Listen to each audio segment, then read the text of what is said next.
Toi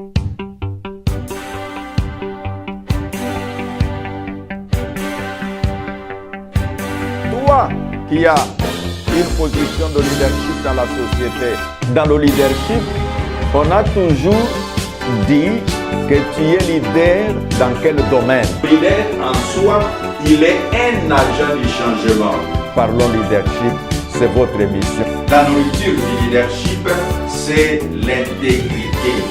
Je suis votre frère et humble serviteur, l'évêque Eji Bayama Pia Évariste. Abonnez-vous, faites abonner les autres. MS TV, le leadership c'est nous. Nous vous disons merci d'avoir accepté de vous abonner sur MS TV. Nous vous disons merci d'avoir disponibilisé de votre temps pour suivre ces enseignements sur le leadership. Il est dit clairement que tout tombe, tout tient à cause du leader.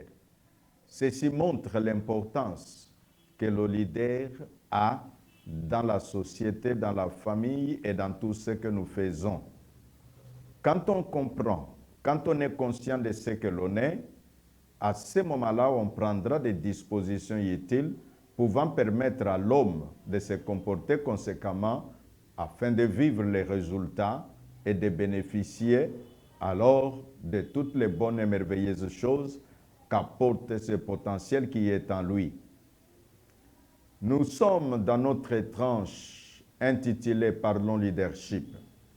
Sachez que quand vous êtes dans cette tranche, vous écoutez les enseignements sur le leadership, vous comprenez ce que c'est que le leadership et vous avez les clés du leadership et vous pouvez savoir les tests de leadership. Aujourd'hui, nous allons nous appesantir sur le changement positif qui est comme un test pour le leadership. Toi qui se retrouves dans une position d'influence, moi qui suis également dans pareille position, est-ce que nous nous posons des questions de savoir, avons-nous réussi au test de leadership ou bien nous avons échoué et que nous sommes appelés à reprendre encore le test jusqu'à ce que nous puissions réussir? C'est lorsqu'on a réussi qu'on ira à un niveau supérieur.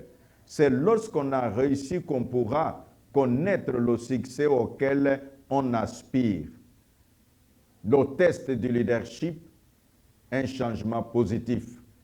Donc, si quelqu'un vous posait la question, quel est le test du leadership?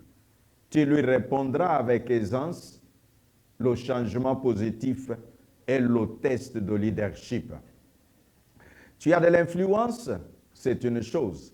Est-ce que ton influence a déjà été testée? Parce que quelqu'un peut dire que je suis en bonne santé. S'il cherche le travail, on lui dira, Madame, Messieurs, tu vas d'abord faire le test physique, tu vas d'abord faire les différents tests, les différents examens qui peuvent nous prouver que tu es mentalement apte, que tu es aussi physiquement apte, tu es émotionnellement apte. Dans le leadership également, tu peux dire que moi, je suis un leader. On dira, est-ce que ton leadership a-t-il déjà été testé? Dans notre matière de ce jour, parce que la fois passée, nous avons montré de quelle manière ce changement positif arrive, cela nous a permis de montrer un tableau d'un leader en trouble. Nous avons montré les critères, nous avons montré l'image d'un leader insécurisé, nous avons montré l'image d'un leader qui n'a pas les deux pieds sur terre dans son leadership. Et voilà qu'aujourd'hui, nous continuons sur un autre point, ou une autre lancée, ou une autre dimension. La dimension de ce jour, nous disons clairement que le leader est un agent de changement. Toi, leader, sache que toi-même, tu es un agent de changement. Qui veut dire quoi? Que si le leadership, le changement, se présentait être comme une organisation qui s'appelle changement, donc parmi les agents de changement, le leader est le premier. Il est celui qui est appelé à initier le changement. Il est celui qui est appelé à accepter le changement. Et il est aussi, toujours le leader, la même personne capable de pouvoir travailler afin que le changement se passe de manière à avoir le succès. Parce que nous disons que le leader est un agent de changement.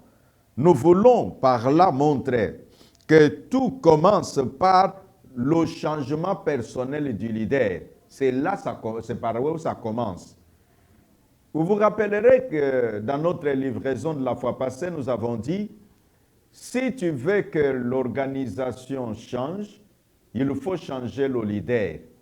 Nous avions expliqué que changer le leader n'est pas signifié enlever le leader. C'est par là que tu comprendras que être un agent de changement, c'est savoir que tout doit commencer par toi. N'y a-t-il pas une expression qui dit, si toi tu changes, les hommes autour de toi changeront. Si toi tu changes, les circonstances autour de toi changeront. Et donc si toi tu changes, il y aura autant d'influences autour de toi qui feront ces influences-là que le changement d'une chose amène le changement d'une autre. Le changement apporte la croissance, soit personnelle, soit organisationnelle. Le changement. Parce que nous disons que le test du leadership, c'est le changement positif. Et nous disons aujourd'hui que le leader est un agent de changement.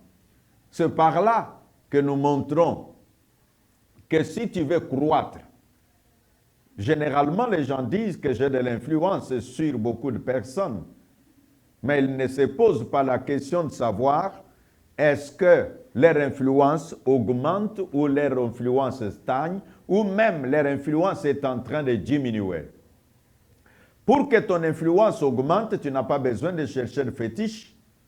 Pour que ton influence augmente, tu n'as pas besoin d'aller chercher de la magie. Pour que ton influence augmente, tu n'as même pas besoin de tuer les gens. Non.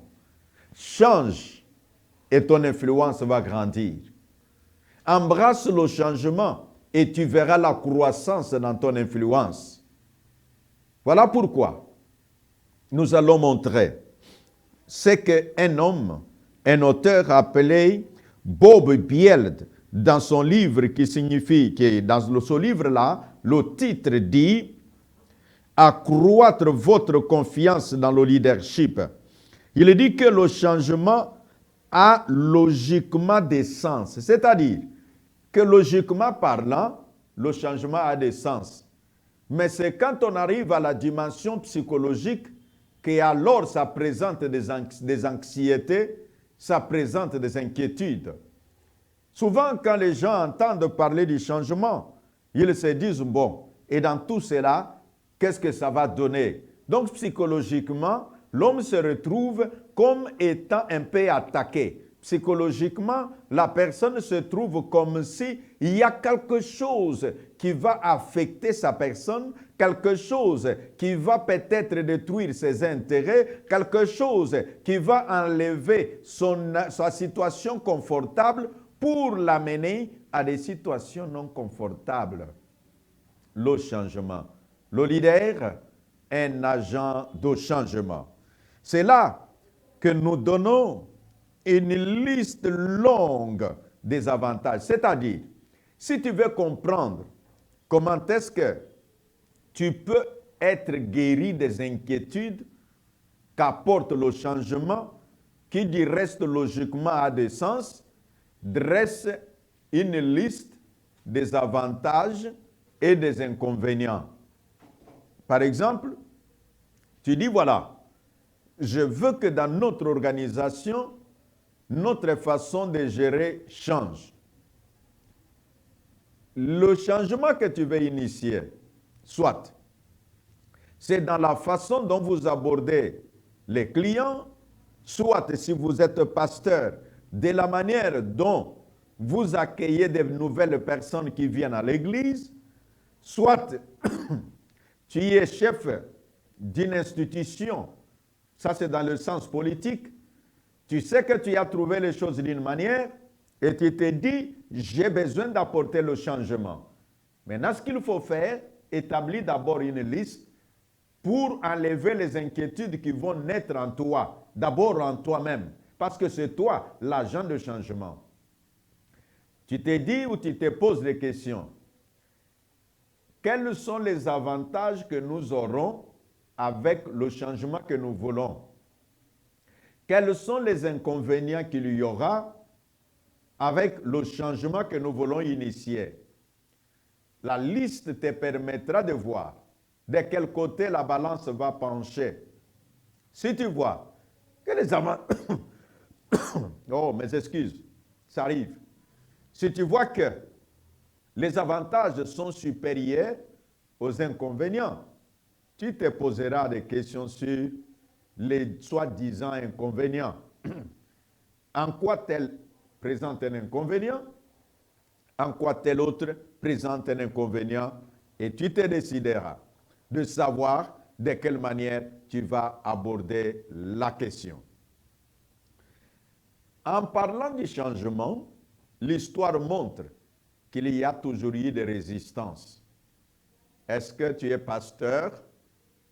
Tu te retrouves que tu y es en train de penser d'initier un changement dans ton église, dans certains départements, et dans ta tête arrivent déjà les pensées de savoir, les gens vont résister au changement. Maintenant, je t'informe qu'il y a toujours eu résistance au changement. Ne pense pas que ça commence avec toi. Es-tu membre d'une institution de la République? Es-tu en train de réfléchir qu'il faut amorcer certains changements au sein de telle ou telle autre institution? Et tu te poses les questions que les gens vont résister à ça. Ça n'a pas commencé avec toi. C'est depuis longtemps que le changement présente beaucoup d'éléments qui font que les gens sont réticents au changement. Nous allons donner quelques éléments. La compréhension de ces éléments vont permettre que quand tu sais que les gens résistent au changement à cause d'eux, et tu trouveras une solution. Ou quand nous allons enseigner comment contourner toutes les causes et les excuses que les gens apportent pour ne pas embrasser le changement, et tu iras dans le sens de dire, comme qui dirait, si tu prends tel médicament, voici les effets secondaires. Alors on donne même un palliatif en disant, ce médicament associé à tel autre produira les effets escomptés sans aller aux effets nocifs qui peuvent te décourager à continuer ta cure. Les éléments qui peuvent nous aider à comprendre pourquoi les gens résistent au changement, il y en a plusieurs. Mais pour aujourd'hui, nous allons énumérer 5 éléments. Dans notre livraison de la fois prochaine, nous allons également continuer d'énumérer les raisons qui font que les gens sont réticents au changement, les gens résistent au changement. Cet enseignement permettra aux leaders qui nous suivent. Je ne sais pas quel est le degré de ton leadership. Peut-être tu y es allé dans un séminaire, tu y as appris de nouvelles leçons, mais quand tu arrives dans ton organisation, tu penses initier le changement, mais les gens résistent. Parfois, dans ton cœur, tu dis, leur résistance, c'est parce qu'ils sont contre moi. Dans notre matière de ce jour, tu comprendras qu'ils ne sont pas contre toi, que c'est comme ça que l'histoire du changement a toujours été. Je me répète, parce que de temps en temps, en position de leadership, quand les gens résistent à ce que le leader dit, le leader pense toujours, ils sont contre moi, c'est pourquoi ils résistent à ce que je dis. Non, il y a des raisons. Quelles sont ces raisons? La première, les gens résistent au changement parce qu'ils ne sentent pas que cette idée leur appartient. Pourquoi cette manque d'appropriation d'idées? L'homme, dans son ego, trouve toujours que si j'accepte brusquement ce que l'autre me propose qui est nouveau par rapport à ce que nous faisions avant, parfois il peut me manipuler. Et c'est pourquoi, vous voyez, il y a des gens qui disent, bon, les gens qui acceptent les changements comme ça brusquement, ce sont les gens qui sont manipulés. Et c'est là que vous entendez souvent, surtout dans le monde politique, quand quelqu'un réagit dans un sens, on dit, bon, tire attention, tu risques d'être manipulé par les autres. C'est ça la première cause. Le fait que les gens ne s'approprient pas de l'idée qui amène au changement. Cela fait que l'homme, le leader que tu es, puisse comprendre que quand tu inities le changement, il faut s'assurer que tout ne s'arrête pas seulement en haut. C'est-à-dire quoi? Là en haut, vous le retrouvez, parce que le leader est généralement placé comme s'il est en haut par rapport à ce que l'on appelle la base. Tu as eu l'idée que je vais introduire ces changements. Tu n'as pas eu le temps de communiquer avec la base. Parce que dans le leadership, l'accomplissement de la tâche, le leader conçoit, mais ceux qui appliquent la tâche, ce sont ceux qui le suivent, ceux qui viennent après lui. Mais quand ces gens-là n'ont rien compris de ton idée, que toi tu as conçu là-haut où tu te trouves, ils vont penser qu'à la manipulation, non. Je vois que le leader veut nous manipuler, il pense que nous sommes les moutons des panurges, il pense que nous sommes des bêtes que l'on doit tirer par la corde ou par le bout du nez, et voilà pourquoi je résiste à ce qu'il dit. C'est la première cause. Si tu demandes que faut-il faire, prends le temps de communiquer ton idée de changement et de montrer, parce que nous avons dit depuis un peu plus haut que l'homme est appelé à examiner, à avoir une liste, les avantages d'un côté, les inconvénients de l'autre. C'est sur base de cette liste-là que tu te diras que je présenterai à ma base les inconvénients du changement et les avantages.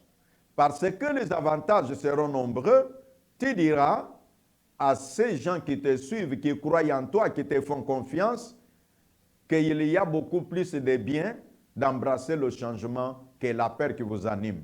Première cause, l'appropriation de l'idée. Les gens ne se sentant pas auteurs de cette idée-là, ils résistent pour montrer qu'ils ne sont pas manipulables. Deuxième raison, toujours, dans ce que nous disons, pourquoi les gens résistent au changement, c'est la routine, les habitudes des gens installées dans l'homme. Regardez bien, tu es leader, tu parles avec les gens, même si tu es pasteur, dans ton église, quand tu amènes une nouvelle idée, tu entendras les gens qui ont été avec toi depuis des années, ils te diront, oh là là, leader, mais depuis que nous avons commencé, tu ne nous as pas habitués comme ça. Voilà maintenant, tu veux changer les choses.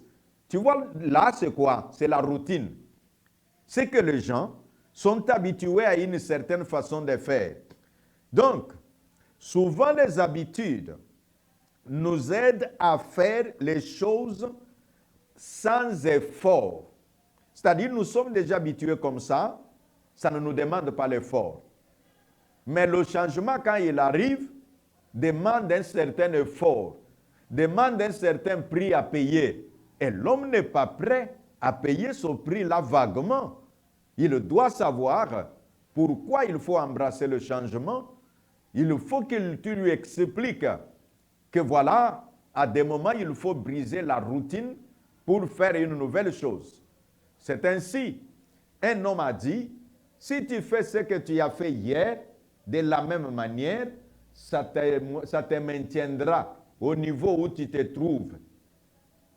Mais si tu veux aller à une nouvelle étape, fais une nouvelle chose. Ou soit, fais la même chose que tu as faite hier, mais d'une nouvelle façon. Et quand tu fais cela d'une nouvelle façon, supposons que hier tu as investi 5 dollars et tu t'es retrouvé à 10, mais si tu veux aller plus loin, tu ne vas pas continuer d'investir seulement les 5 dollars. Tu te diras, ok, si hier j'avais investi 5, je suis arrivé à 10, et si je vais aller plus loin, je dois alors investir 7, je dois investir 8, je dois investir 10, et pourquoi pas? La routine est une cause de la résistance au changement dans le leadership. Enseigne à ton peuple, enseigne à ceux qui te suivent les avantages qu'il y aura et qu'il est nécessaire que l'on puisse embrasser le changement, bien que cela nous coûtera le prix, bien que cela nous demandera des efforts. Les gens trouvent qu'il est bon de faire ce qu'ils ont toujours fait parce qu'ils sont déjà habitués à ça, parce qu'ils ne veulent pas payer le prix. Toi-même le leader, si aussi tu ne veux pas payer le prix, tu demeureras au même niveau et tu seras réfractaire au changement. Troisième raison de pourquoi les gens résistent au changement. Le changement crée la peur de l'inconnu. Quelqu'un ne connaît pas où est-ce que le changement va l'amener. C'est là la différence entre celui qui est leader et celui qui ne l'est pas. Un leader est visionnaire parce qu'il voit avant les autres. Un leader est visionnaire parce qu'il voit ce que les autres ne voient pas. C'est ainsi dans le leadership, on enseigne même que si le leader dit rouge, même si celui qui suit voit blanc, qu'il accepte le rouge que le leader voit. Parce que, après cela, tout le monde, c'est là qu'on dit souvent que les leaders ont toujours été compris en retard. Oui, c'est normal qu'on comprenne les leaders en retard parce que lui voit avant les autres. Toi, leader, parfois, tu t'es plaint que les gens ne me comprennent pas, les gens ne comprennent pas ce que je fais. Mais voilà comment tu peux avoir la paix en toi, c'est de savoir que les gens ont besoin d'être compris. C'est-à-dire, toi, tu les comprends que oui, moi, je vois comme je vois là parce que je suis leader. Et voient comme ils voient parce qu'ils me suivent. Et donc, à moi de comprendre ce que je dis, à moi de les comprendre, et à moi, quand tu les comprends, tu vas leur donner les explications de ce qui adviendra si ce changement-là s'opérait. Je donne un petit exemple. Au sein de la communauté, là où je suis représentant légal, nous prions, les femmes devaient prier toujours avec le foulard que nous appelons voile ou mouchoir de tête, tout ce que vous voulez. Mais quand je lis la Bible, quand j'ai étudié la Bible, je me suis retrouvé que le foulard, le mouchoir, le voile n'était pas le signe de sainteté. Et que Dieu n'acceptera pas une femme au ciel parce qu'elle avait le foulard, ou bien Dieu ne refusera pas l'entrée de la femme au ciel parce qu'elle n'a pas le foulard, ou le mouchoir, ou le voile. Mais quand j'ai introduit ça à l'église, les gens m'ont dit, non papa, tu ne nous as pas enseigné comme ça. Papa, est-ce que la Bible a changé? Il y a même les gens qui m'ont taxé, voilà.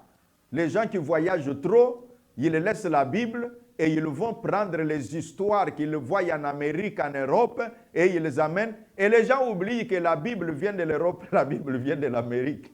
Toutes les traditions que nous avons là, même si tu dis que c'est la tradition hébreu, je t'informe. Avant que cela ne vienne à Kinshasa, elle a été traduite en français. Et toi, tu as eu la version française. Et cela vient de l'hébreu. Cela vient du grec. Donc d'abord, Dieu avait parlé en hébreu. Et alors, on a traduit en grec. La langue grecque était une langue commerciale. Bon, bref, je ne vais pas m'éterniser pour enseigner la théologie biblique maintenant. Mais je suis en train de parler de changement. Je peux vous donner un autre exemple. Dans la communauté, là où moi je suis représentant légal, parce que notre communauté est représentée à travers la République démocratique du Congo et à travers le monde. Une femme ne pouvait pas porter le pantalon. Pourquoi? Parce que nous disions que la Bible dit que la femme ne puisse pas porter l'habit d'homme. Ben, un jour, quand je dis dans mon église que non, Dieu n'acceptera pas la femme au ciel parce qu'elle n'a pas de pantalon, ou elle ne refusera pas la femme au ciel parce qu'elle a porté le pantalon, la condition pour entrer au ciel, c'est accepter Jésus-Christ comme Seigneur et Sauveur. Donc je veux dire que généralement, les gens résistent au changement à cause de la peur de l'inconnu. Et donc, toi qui es leader, n'aie pas peur de l'inconnu. Exactement, la croissance vient de l'inconnu. C'est-à-dire des choses que l'on ne connaissait pas avant. Quand on les découvre, ça nous amène à un nouveau degré. Quatrième élément, quand nous parlons du changement et pourquoi les gens résistent au changement. Les gens résistent, quatrièmement, je disais, c'est parce que le but du changement n'est pas clair. Le leader, écoute, quand nous apprendrons les qualités dans le leadership, nous dirons aussi, il ne suffit pas seulement d'avoir la vision, mais le leader est appelé à être un bon communicateur. Savoir communiquer ton idée pour que les gens comprennent ce que tu veux dire. Je vais vous donner un exemple. Un pasteur expliquait, parce que moi-même je suis pasteur, c'est ainsi que je parle en citant les exemples des pasteurs. Un pasteur arrive et il réunit ses collaborateurs, il leur dit, vous savez, j'ai la vision de la part de Dieu. Je veux que vous tous les collaborateurs, vous puissiez embrasser ma vision. Un des collaborateurs lui pose la question, papa, mais tu nous parles souvent de la vision, mais tu ne nous as jamais expliqué quelle est la vision que Dieu t'a donnée. Mais le leader était fâché. Il a traité les frères de sataniques. Il dit, voilà, vous êtes avec moi depuis des années et vous ne connaissez pas ma vision, mais ça c'est grave. Or, c'est une situation facile. Le leader ne pouvait pas se fâcher. Il pouvait dire, ah bon, c'est que tu n'avais pas bien compris depuis que tu es avec moi? Oui, voilà, je vais t'expliquer ce que Dieu m'avait montré. Je vais t'expliquer où est-ce que je conduis la communauté. Une vision qui n'a pas été clairement expliquée, ça amène l'embrouglio et les gens ne savent pas ce qu'ils font et où est-ce qu'ils vont. Et alors, ils ne savent pas accomplir la mission qui est la leur. J'avais dit que nous apprendrons 5 éléments aujourd'hui. Le 5e, pourquoi les gens résistent au changement? C'est la question que nous sommes en train de répondre. 5e, c'est parce que le changement engendre la peur d'échouer. L'homme a peur d'échouer. Les gens posent toujours des questions. Papa, si nous faisons ce que tu nous dis là, et alors si nous échouons, mais il n'y a pas de problème. Prenez tous les hommes de science, ceux qui ont sorti des grandes formules, ceux qui ont fait de grandes inventions. Ça n'a pas été le même jour que cela a été manifeste. Ils sont allés des essais, ça n'a pas marché cette fois, ils essayent la deuxième fois. Et donc, 5e raison, la peur d'échouer. Il y a un auteur américain du nom de Albert Hubbard qui a dit que la grave erreur que l'homme puisse commettre, c'est de ne pas essayer le changement. Je répète, Albert Hubbard a dit, la grande erreur que l'homme peut commettre, c'est de ne jamais essayer un changement. Essaye d'abord le changement et tu vas voir ce que ça va t'amener. Je sais, tu dis, et donc, évêque, tu dis que je suis là, je me réveille, je dis parce que je veux la croissance, que j'essaye le changement. Non, vois la croissance que tu veux, quel est le changement que tu peux apporter dans ce que tu fais pour arriver. Et quand tu entends dans ton cœur la peur d'échouer, que tu te dises, non, je ne peux pas résister au changement à cause de la peur d'échouer. Toutes ces choses que nous enseignons, l'objectif, c'est de nous dire à nous tous, le leadership, clé de succès pour une institution. Le leadership, clé de réussite pour une organisation. Le leadership, clé de réussite pour une famille. Et donc, parlons leadership, c'est votre émission. Je vous demande de vous abonner. Je vous demande de faire abonner les autres. Soyez toujours à la page. Chaque fois que nous publions, nous sommes l'Église pentecôtiste des secouristes et vous êtes invités à nous visiter à notre quartier général, 6 avenue Wenge, numéro 18, quartier Rigini, commune de Lemba. Et d'ailleurs, vous remarquez nos adresses, que ce soit sur YouTube ou sur Facebook, abonnez-vous. Faites abonner les autres. Consultez nos programmes de culte. Dieu vous fera du bien. Le leadership, clé de réussite. Que Dieu vous bénisse.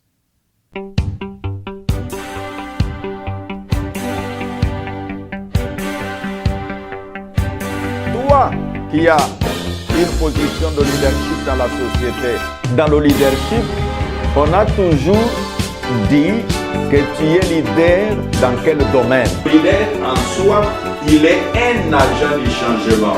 Parlons leadership, c'est votre émission. La nourriture du leadership, c'est l'intégrité. Je suis votre frère et humble serviteur, l'évêque Ejibayama Pia Évariste. Abonnez-vous, faites abonner les autres. MS TV, le leadership c'est nous.